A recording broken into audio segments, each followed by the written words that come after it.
Hello friends, आपका स्वागत है गरिमा स्टडी पॉइंट पे। और हम लोग पर्सनालिटी पढ़ रहे थे। पिछली क्लासेस में हमने पर्सनालिटी के बारे में जाना और उसके टाइप्स के बारे में जाना, और आगे ये भी जाना कि पर्सनालिटी कितने प्रकार से कितने आधारों पर बांटी जाती है, जिसको हमने देखा 5 आधारों पर: शारीरिक द्रव्यों के आधारों पर, शारीरिक गुणों के आधारों पर, शारीरिक गठन के आधार पर, मनोवैज्ञानिक गुणों के आधार पर, भारतीय दृष्टिकोण के आधार पर, जिसमें से हम लोग ये 3 ऊपर के आधारों को पढ़ चुके थे। जिसमें से पहला था शारीरिक द्रव्यों के आधार पर, जिसको हिप्पोक्रेट्स ने दिया था, जिसमें पीला पित्त, काला पित्त, रक्त कफ या श्लेष्मा, जिसको हम लोग एक्सप्लेन कर चुके हैं, जिसको हम लोग पढ़ चुके हैं। आगे देखें तो शारीरिक गुणों के आधार पर बात करें तो इसको जो है क्रैस्मर ने दिया था, जिसमें उन्होंने 4 टाइप बताए थे। पिकनिक टाइप बताया था, एस्थेनिक टाइप बताया था, एथलेटिक टाइप बताया था, डायप्लास्टिक टाइप बताया था। इसको भी हम लोग पढ़ चुके हैं। और कल की क्लास में हम लोग ने शारीरिक गठन के आधार पर व्यक्तित्व का वर्गीकरण देखा था, जिसको सेल्डन ने दिया था। उन्होंने एंडोमॉर्फी, मेसोमॉर्फी और एक्टोमॉर्फी की बात की थी, जिसको हम लोग ने कल एक्सप्लेन किया था। आज की क्लास में हम लोग मनोवैज्ञानिक आधार पर जो है गुणों के आधार पर व्यक्तित्व का वर्गीकरण पढ़ेंगे। और आइए देखें मनोवैज्ञानिक गुणों के आधार पर व्यक्ति का वर्गीकरण। तो चलिए स्टार्ट करते हैं। अगर देखें तो सबसे पहले अगर हम स्क्रीन पर देख सकते हैं कि मनोवैज्ञानिक गुणों के आधार पर व्यक्तित्व का जो वर्गीकरण हुआ है वो 2 लोगों ने किया है। एक युंग ने किया है और दूसरा आइजेंक के अनुसार किया गया है। युंग ने जो है व्यक्तित्व की जो वर्गीकरण है उसको 2 भागों में किया है। पहला बहिर्मुखी अर्थात एक्सट्रोवर्ट, दूसरा अंतर्मुखी यानी इंट्रोवर्ट। और आइजेंक के अनुसार इन्होंने 3 भागों में व्यक्तित्व का वर्गीकरण किया है। पहला है अंतर्मुखता, बहिर्मुखता, इंट्रोवर्जन या एक्सट्रोवर्जन। दूसरा है स्नायु विकृति या स्थिरता, न्यूरोटिसिज्म एंड स्टेबिलिटी। और तीसरा है मनोविकृति या सुपर ईगो की क्रियाएं यानी साइकोटिज्म या सुपर ईगो फंक्शन। तो आइए स्टार्ट करते हैं, देखते हैं आगे कि किस तरीके से इन्होंने बांटा है। तो चलिए स्टार्ट करते हैं। अगर हम युंग की बात करें, सबसे पहले युंग के अनुसार देख लेते हैं। तो युंग ने व्यक्तित्व को 2 भागों में बांटा है। पहला भाग इनका है बहिर्मुखी यानी इसको एक्सट्रोवर्ट बोलते हैं। इसमें काफ़ी इनके कुछ सील गुण या गुण होते हैं, उनको हम देख लेते हैं। अगर बात करें तो इस तरह के व्यक्ति की जो अभिरुचि है वो समाज के कार्यों की ओर विशेष होती है, यानी ये लोग सामाजिक कार्यों में काफ़ी रुचि लेने वाले होते हैं। वह अन्य लोगों से मिलना जुलना काफ़ी पसंद करते हैं, यानी ऐसे व्यक्तित्व के व्यक्ति लोगों से मिलना जुलना काफ़ी पसंद करते हैं। और प्रायः कैसे होते हैं? खुश मिजाज होते हैं। ऐसे व्यक्ति आशावादी होते हैं तथा अपना संबंध यथार्थता अर्थात रियलिज्म से अधिक और आदर्शवाद आइडियलिज्म से कम रखते हैं। अर्थात ये लोग आशावादी होते हैं और रियलिस्टिक ज़्यादा होते हैं, ना कि आइडियलिज्म। बहुत आदर्शवादी के बजाय ये लोग रियलिस्टिक होते हैं।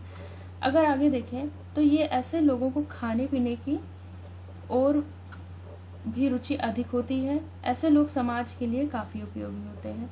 तो हम देख सकते हैं कि एक्सट्रोवर्ट के क्या क्या लक्षण उसमें बताए गए हैं, क्या क्या उनके गुण बताए गए हैं, सील गुण बताए गए जो उनके अंतर्गत देखे जाते हैं। सबसे पहला कि बहिर्मुखी अगर व्यक्ति होगा तो उसमें सामाजिक कार्यों में विशेष रुचि लेगा। लोगों से मिलना जुलना उसको काफ़ी हद तक पसंद होता है। ऐसे लोग खुशमिजाज होते हैं, आशावादी होते हैं। इनका संबंध रियलिस्टिक से होता है, यानी ये वास्तविकता में रहते हैं, ना कि बहुत आदर्शवाद इनमें नहीं होता। खाने पीने में अधिक अभिरुचि रखते हैं और समाज के लिए काफ़ी उपयोगी होते हैं। तो ये जो युंग ने जो बहिर्मुखी की जो एक बताया है, जो गुण बताए हैं वो इस प्रकार है। आगे देखें तो दूसरा प्रकार इन्होंने दिया है अंतर्मुखी, यानी दूसरे व्यक्तित्व के दूसरे वर्गीकरण जो है उसमें दूसरे भाग को अंतर्मुखी कहा है, यानी दूसरे भाग में इनको इंट्रोवर्ट की बात की है। आइए इंट्रोवर्ट में देखिए क्या है कि बहिर्मुखी के विपरीत गुण पाए जाते हैं। जैसे एक बाहिर्मुखी की बात करें तो जस्ट उसके विपरीत जो अंतर्मुखी होते हैं। आइए इनके गुण देखिए तो ऐसे व्यक्तियों में बहिर्मुखी के विपरीत गुण पाए जाते हैं। इस तरह के व्यक्ति बहुत लोगों से मिलना जुलना पसंद नहीं करते हैं। उनकी दोस्ती कुछ ही लोगों तक सीमित होती है। इनमें आत्म केंद्रिता का गुण पाया जाता है, यानी ये खुद आत्म केंद्रित होते हैं। इन व्यक्तियों को अकेलापन अधिक पसंद होता है। ये रूढ़िवादी होते हैं और पुराने रीति रिवाज नियमों का आदर कर देते हैं, यानी उनको मानते हैं। तो देखते हैं कि कैसे मतलब अंतर्मुखी वे लोग होते हैं। अक्सर हम लोग इन्वायरमेंट में देखते हैं, ऐसे लोगों को देखते हैं जो लोग कम मिलना जुलना पसंद करते हैं और इनकी दोस्ती कुछ ही लोगों तक सीमित होती है, बहुत ज़्यादा दोस्त नहीं होते और अपने तक सीमित रहते हैं। आत्मकेंद्रिता का गुण होता है इनमें, अकेले रहना पसंद करते हैं, रूढ़िवादी होते हैं और पुराने रीति रिवाजों एवं नियमों को आदर देते हैं। तो अगर इस तरीके के व्यक्तित्व वाले व्यक्ति होते हैं तो उन्हें हम अंतर्मुखी कहते हैं। तो इस प्रकार युंग ने 2 तरीके से बांटा, एक बहिर्मुखी और अंतर्मुखी। अब आगे देखते हैं आइजैंग के अनुसार। आइजैंग ने भी अगर हम देखें तो इनके अनुसार 3 तरीके से इन्होंने बांटा है, अंतर्मुखता, बहिर्मुखता, स्नायु विकृति स्थिरता, मनोविकृति सुपर ईगो की क्रियाएं। तो आइए इनके प्रकारों को भी पढ़ते हैं हम। तो सबसे पहला प्रकार है, आइजैंग ने मनोवैज्ञानिक के आधार पर जो है व्यक्तित्व की बात की है। उससे पहले हम एक और जान लेते हैं कि जो आधुनिक मनोवैज्ञानिक द्वारा युंग ने इन दोनों प्रकारों की आलोचना भी हुई है। जैसे अंतर्मुखी और बहिर्मुखी की बात करें तो आधुनिक मनोवैज्ञानिकों द्वारा युंग के इन दोनों प्रकारों की आलोचना की गई है और इन लोगों ने कहा कि सभी लोग इन दोनों में से किसी एक श्रेणी में आए यह जरूरी नहीं है। कुछ लोगों में इन दोनों श्रेणियों के गुण पाए जाते हैं। फलस्वरूप एक परिस्थिति में वे बहिर्मुखी के रूप में व्यवहार करते हैं तो दूसरी परिस्थिति में वे अंतर्मुखी के रूप में।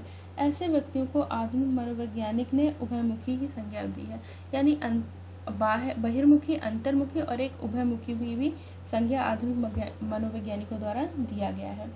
अब आइए आइजैंग के बारे में पढ़ते हैं। आइजैंग ने भी मनोवैज्ञानिक गुणों के आधार पर व्यक्तित्व के 3 प्रकार बतलाए हैं। इन्होंने युंग के अंतर्मुखी बहिर्मुखी सिद्धांत की सत्यता की जांच करने के लिए 10,000 सामान्य अर्थात नॉर्मल एवं तंत्रिका रोगियों या न्यूरोटिक्स पर अध्ययन किया और विशेष सांख्यिकीय विश्लेषण कर यह बताया कि व्यक्तित्व निम्नांकित 3 प्रकार के होते हैं, जिनको अभी हमने देखा, जो द्विध्रुवीय अर्थात बाइपोलर होते हैं। तो आइए देखें कि इनके क्या क्या प्रकार हैं इन्होंने दिए हैं। सबसे पहले आइजैंग ने मनोवैज्ञानिक आधार पर व्यक्तित्व को 3 प्रकार में बांटा है। 3 प्रकारों को इन्होंने द्विध्रुवीय बताया है। पहला प्रकार जो है अंतर्मुखता बहिर्मुखता यानी इंट्रोवर्जन एक्सट्रोवर्जन है। तो चलिए देखते हैं एक्सट्रोवर्जन, इंट्रोवर्जन और एक्सट्रोवर्जन। इसमें कहा है इन्होंने कि आइजैंग ने युंग की अंतर्मुखता तथा बहिर्मुखता के सिद्धांत को तो स्वीकार किया, परंतु युंग के समान उन्होंने इसे व्यक्तित्व का 2 अलग अलग प्रकार नहीं माना है। उनका कहना था कि चूंकि ये दोनों प्रकार एक दूसरे के विपरीत हैं, अतः इन्हें एक साथ मिलाकर रखा जा सकता है तथा एक ही मापनी बनाकर अध्ययन किया जा सकता है।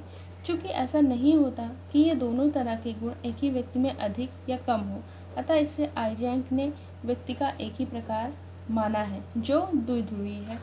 जैसे मान लीजिए हम किसी व्यक्ति में सामाजिकता अधिक है, मान लीजिए जैसे एक उदाहरण से ले लेते हैं, किसी व्यक्ति में सामाजिकता अधिक है तो तथा वह लोगों से मिलना जुलना अधिक पसंद करता है, तो यह कहा जा सकता है कि व्यक्ति इस प्रकार की बहिर्मुखता पक्ष में ऊंचा है, अर्थात उसमें बहिर्मुखी के लक्षण ज़्यादा है, बहिर्मुखी ज़्यादा है वो। दूसरी तरफ यदि व्यक्ति अकेले रहना अधिक पसंद करता है, लज्जालु तथा संकोचशील भी है, तो ऐसा कहा जाता है कि ऐसा व्यक्ति अंतर्मुखी प्रकार का व्यक्तित्व वाला है या इसमें अंतर्मुखी व्यक्तित्व का पक्ष अधिक ऊंचा है। तो चलिए इसी प्रकार पहले प्रकार में इन्होंने यही बताया। और आगे की जो है, अगर आगे दूसरा प्रकार पढ़ें तो दूसरे में इन्होंने बताया स्नायु विकृति या स्थिरता। आइजैंग के अनुसार व्यक्तित्व का यह दूसरा प्रमुख प्रकार है। इस तरह के व्यक्तित्व में अब हम देखेंगे कि इस तरीके के व्यक्तित्व में क्या क्या लक्षण पाए जाते हैं, जिसको पॉइंट वाइज हमने यहाँ लिखा हुआ है। देखते हैं कि इस तरह के व्यक्तित्व में सामवेगिक नियंत्रण कम होता है तथा उनकी इच्छा शक्ति कमजोर होती है। इनके विचारों एवं क्रियाओं में मंदता पाई जाती है। इनमें अन्य व्यक्तियों के सुझाव को चुपचाप स्वीकार कर लेने की प्रवृत्ति अधिक होती है तथा सामाजिकता का अभाव पाया जाता है। ऐसे व्यक्तियों द्वारा प्रायः अपनी इच्छाओं का दमन किया जाता है। ये अपनी इच्छाओं के दमन करने वाले होते हैं।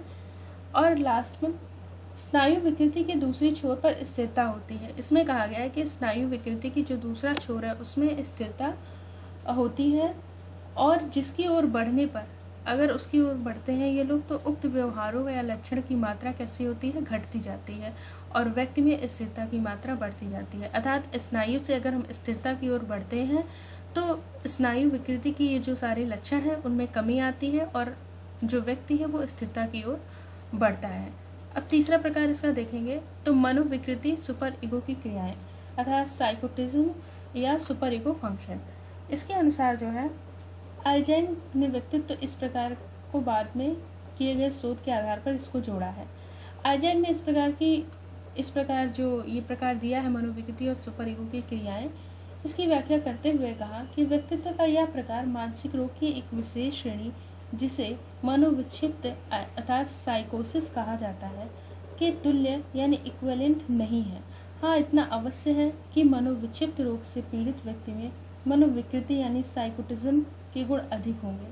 आइजेन के अनुसार मनोविकृति वाले व्यक्तित्व के प्रकार में क्षीण एकाग्रता, जिसको हम लोग देख सकते हैं पहले पॉइंट पे, क्षीण स्मृति, क्रूरता अर्थात क्रुएलिटी, असंवेदनशीलता, दूसरों के प्रति ना के बराबर ख्याल रखना, किसी भी प्रकार के खतरे के प्रति असतर्कता, सृजनात्मकता की कमी आदि गुण पाए जाते हैं।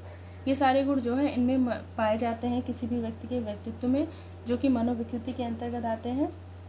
जैसे जैसे अब क्या होगा कि किसी भी इसके अलावा ऐसे व्यक्ति संवेदनशील, दूसरों के प्रति ना के बराबर ख्याल रखने वाले होते हैं और इनमें ये सारे गुण पाए जाते हैं जो हमने पॉइंट वाइज डिस्कस किए।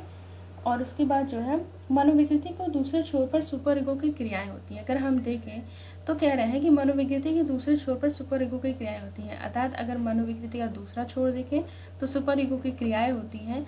जब व्यक्ति मनोविकृति से सुपर ईगो की ओर जाता है तो उनमें दो तत्व डेवलप होते हैं, यानी दो तत्व की मात्रा बढ़ती है, जो कि आदर्श तत्व यानी आइडियलिटी और नैतिकता यानी मॉरलिटी बढ़ती की मात्रा बढ़ती है। अर्थात इसको कह सकते हैं इस तरीके से भी कि जैसे जैसे कोई व्यक्ति दूसरी छोर की ओर बढ़ता है उसमें उक्त लक्षण या व्यवहारों की मात्रा, ये सारे जितने लक्षण है और व्यवहार है इनकी मात्रा घटती जाती है तथा व्यक्ति में आदर्शवाद तथा नैतिकता की मात्रा बढ़ती जाती है।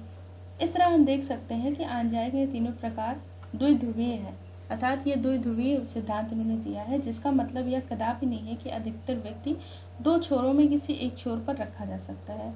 सच्चाई यह है कि प्रत्येक प्रकार के बीच में ही अधिकतर व्यक्तियों को रखा जाता है, यानी इन दोनों के बीच में ही अधिकतर व्यक्ति आते हैं।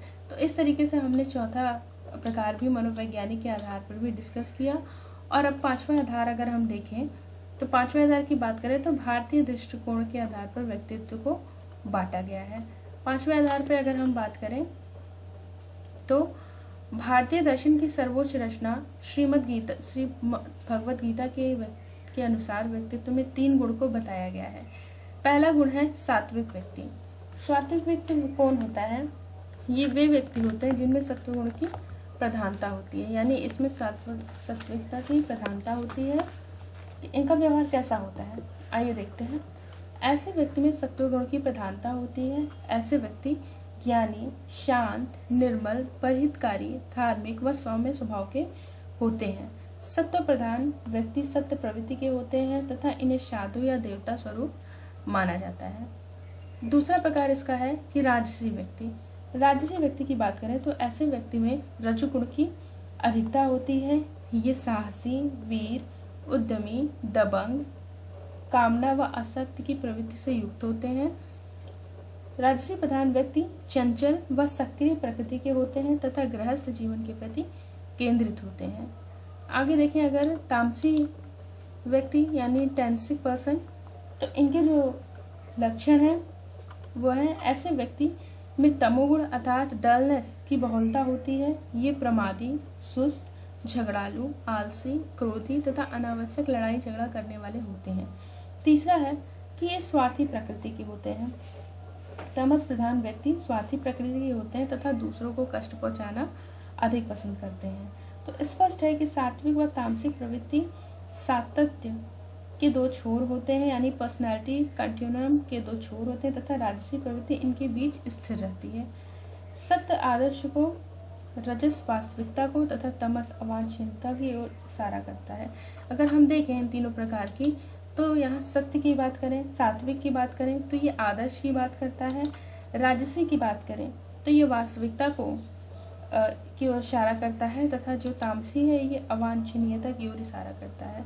तो गाइस इस प्रकार हम देखें कि व्यक्तित्व को कितने आधारों पर बांटा गया है, कितने प्रकारों पर बांटा गया है, और उसको हमने सभी आधारों को आज डिस्कस कर लिया। तो आज पर्सनैलिटी की जो क्लासेस है पूरी, तो वो पूरी मतलब आज कंप्लीट हो रही है उनके प्रकारों की। तो आइए एक बार और हम लोग रिवीजन कर लेते हैं ताकि हम लोग के दिमाग में ये एकदम क्लियर हो जाए ये टॉपिक। तो सबसे पहले तो जो है टाइप्स ऑफ पर्सनैलिटी हम लोग ने पढ़ा, जिसमें हमने सारे प्रकार को आज कंप्लीट कर लिया, जिसमें हम लोग ने पढ़ा शारीरिक द्रव्यों के आधार पर, शारीरिक गुणों के आधार पर, शारीरिक गठन के आधार पर, मनोवैज्ञानिक गुणों के आधार पर, भारतीय दृष्टिकोण के आधार पर।